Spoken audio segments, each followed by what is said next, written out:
In 1951, Iran had the most democratic government in its history. A freely elected prime minister, a functioning parliament, a free press, and for the first time in modern history, an Iranian leader who told the world's most powerful oil companies, "No, you do not own our oil. Iran does." His name was Mohammad Mosaddegh. Time magazine named him Person of the Year in 1951. 2 years later, he was under house arrest. The democracy was gone. And the CIA had a new word in its vocabulary, one it would use again and again across the next 7 decades: regime change.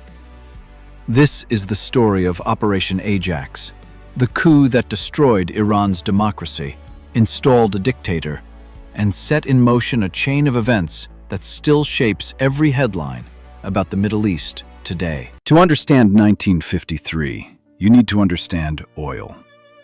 Iran had been sitting on one of the largest oil reserves on Earth for decades. Since 1913, that oil had been controlled by a British company, the Anglo-Iranian Oil Company, which would later become BP. The arrangement was, by any honest measure, colonial. Britain received the vast majority of the profits. Iran received a small royalty. Iranian workers at the oil facilities lived in segregated, impoverished conditions, while British managers lived in comfortable compounds with swimming pools and clubs that Iranians were not allowed to enter. For decades, Iranian leaders had complained, negotiated, and been ignored. Mohammad Mosaddegh changed that. Mosaddegh was not a revolutionary. He was an aristocrat, a lawyer, a man who had studied in Europe and believed deeply in democratic governance and national sovereignty. He had spent decades in Iranian politics arguing, through legal and parliamentary means, that Iran's oil belonged to Iran. In 1951, he got the chance to act on that belief. The Iranian parliament, the Majlis, voted to nationalize the Anglo-Iranian Oil Company. Mosaddegh, as prime minister, signed the legislation. Britain was furious. It imposed an economic blockade on Iran, persuading other countries not to buy Iranian oil, cutting off the revenue that nationalization was supposed to provide. British warships patrolled the Persian Gulf. The message was clear: you cannot do this. Mosaddegh held firm. He appealed to the United Nations. He appealed to the International Court of Justice. He appealed to the United States, asking President Truman to help mediate. For a time, Truman was sympathetic. America had its own complicated history with British colonialism, and Mosaddegh was, by any measure, exactly the kind of democratic leader America claimed to support. Then Dwight Eisenhower became president, and everything changed. The British intelligence services had been planning a coup against Mosaddegh since 1952. The problem was that Truman had refused to participate. The Americans, whatever their sympathy for British oil interests, were not willing to overthrow an elected government, at least not yet. The British reframed the argument. They went to the new Eisenhower administration with a different pitch. This was not about oil. This was about communism. Iran, they argued, was vulnerable to Soviet influence. The Iranian Communist Party, the Tudeh, was active and growing. If Mossadegh's government continued to weaken the traditional power structures of Iran, the country could fall to the Soviets. And a Soviet-aligned Iran, sitting on all that oil, next to all those Soviet borders, would be catastrophic for Western security. Eisenhower and his CIA director, Allen Dulles, accepted the argument. The operation was given a name: Operation Ajax by the Americans, Operation Boot by the British. The CIA officer put in charge of running it on the ground was Kermit Roosevelt Jr., grandson of President Theodore Roosevelt. The operation worked like this.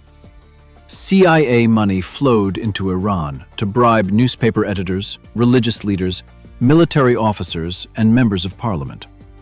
Anti-Mosaddegh propaganda flooded Iranian newspapers, some of it genuinely anti-communist, some of it simply purchased. Paid mobs were organized to cause chaos in Tehran's streets. Religious figures were paid to denounce Mosaddegh from their pulpits. The goal was not to fight Mosaddegh militarily. The goal was to make Iran ungovernable, to create enough instability that the military would feel justified in acting. On August 19, 1953, it worked. Iranian military officers, coordinated with CIA contacts, moved against the government. Mossadegh's residence was surrounded. After fierce fighting in which hundreds were killed, the coup succeeded. Mosaddegh was arrested. He would spend the rest of his life under house arrest, dying in 1967, never having been free again. The Shah, Mohammad Reza Pahlavi, who had actually fled Iran days earlier when a first coup attempt had failed, was returned to power by American aircraft. The CIA had overthrown an elected government. In less than a year, the operation had cost approximately $1 million. The Shah returned to power, and with American and British backing, he set about making sure nothing like Mossadegh's democracy could happen again. The Shah's secret police, SAVAK, was created in 1957 with direct assistance from the CIA and Israel's Mossad. SAVAK became notorious for surveillance, torture, and the elimination of political opponents. Tens of thousands of Iranians were imprisoned. Many were tortured. Many were killed. The oil deal was renegotiated. British Petroleum retained a significant share, but American oil companies were now included as well.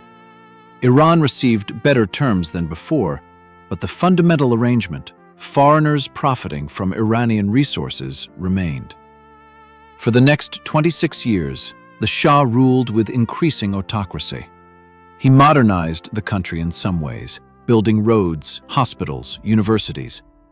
He pushed through land reforms and women's rights initiatives. Western governments praised him as a progressive and stable ally. But stability purchased through secret police and torture has a cost. Resentment accumulated across 2 decades, not just among leftists and nationalists, but increasingly among the religious establishment, which saw the Shah's Western-oriented modernization as an attack on Iranian Islamic identity. The man who would eventually channel that resentment, Ayatollah Ruhollah Khomeini, had been warning about the Shah's relationship with America and Israel since the 1960s. He had been exiled, his followers had been imprisoned, and he had spent those years of exile building exactly the kind of revolutionary religious movement that secular, Western-backed governments are structurally unable to suppress. In 1979, it all collapsed. The Shah fled. The Islamic Revolution succeeded.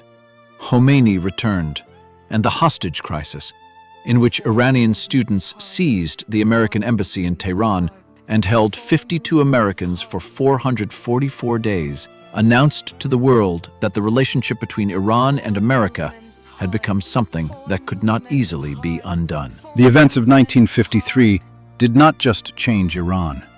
They created a template and a set of consequences that reshaped the entire Middle East.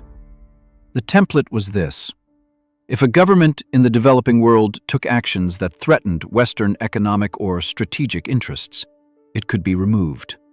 Not through war, through covert action. Intelligence services, paid proxies, manufactured instability. America used this template again. In Guatemala in 1954, just 1 year after Iran, the CIA overthrew another democratically elected leader. In Congo in 1960, in Chile in 1973. Each time the public justification was communism or instability. Each time, the underlying reality included economic interests, oil, copper, bananas, resources that Western corporations wanted to control. The consequences for Iran specifically were profound. The 1979 revolution did not just replace the Shah with Khomeini. It replaced a secular, Western-allied government with one whose foundational ideology was explicitly anti-American. Every structure that had connected Iran to the West, economic relationships, military cooperation, intelligence sharing, was severed. Iran's revolutionary government actively worked to export its model. Hezbollah in Lebanon was founded with Iranian support in 1982. Iranian influence expanded across the region. The nuclear program, which had actually begun under the Shah with American assistance, was now being developed by a government that America considered an existential adversary. Every conflict you have seen on this channel between Iran and Israel, between Iran and Saudi Arabia, between Iran and America, the roots of all of it trace back to that single afternoon in August 1953 when a CIA-organized mob surrounded a prime minister's house and ended Iran's democracy. The $1 million America spent on the coup has been followed by trillions in military spending, sanctions, proxy wars, and political costs, all stemming from the instability that the coup created. In 2013, 60 years after the coup, the CIA formally acknowledged its role for the first time. Declassified documents confirmed what historians had long established. The CIA had organized and funded the overthrow of Mosaddegh. The operation had been a deliberate act of political interference in a sovereign democracy. President Obama, in his 2009 Cairo speech, acknowledged that the United States had played a role in the overthrow of a democratically elected Iranian government, without naming the operation or the year, but acknowledging the historical wound. In Iran, the acknowledgement changed nothing politically, but it confirmed what Iranians had believed for 60 years. There is a concept in Persian culture and in Iranian political discourse called foreign hands. The idea that what appears to be internal Iranian politics is often being manipulated by outside powers: Britain, America, Israel. This concept did not begin in 1953, but 1953 confirmed it so powerfully that it became foundational to Iranian political thinking and remains so today. When Iranian leaders call America the Great Satan, they are not simply using religious language. They are referencing a specific history, a history in which America looked at Iran's democracy and decided it was less valuable than Iranian oil. When Iran refuses to trust American assurances in nuclear negotiations, when any Iranian politician who advocates compromise with America faces accusations of being a foreign agent, the ghost of 1953 is in the room. History never really ends. It transforms. The Iranian democracy that died in 1953 was replaced by a dictatorship. That dictatorship was replaced by a theocracy. That theocracy has spent 45 years building the proxy network, the nuclear program, and the regional alliances that fill today's headlines. Every time you read about Iran's nuclear negotiations, about Hezbollah, about the Houthis, about the Iran-Israel shadow war, you are reading the latest chapter of a story that began in 1951 when one man stood up and said, "This oil belongs to Iran." And a foreign power decided he was too dangerous to be allowed to succeed. Understanding history is not about assigning blame.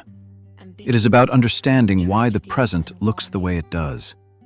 If this video helped you see the Middle East differently, subscribe to War Stories. Every week, we go deeper into the events, the strategies, and the decisions that built the world you live in. The links to our full Iran series are in the description. Every piece of this story connects. Watch them in order, and you will understand the Middle East better than most experts on television. Because history is not complicated. It is just undertold. The most dangerous thing a country can do is elect a leader who puts his people first. and make powerful enemies doing it.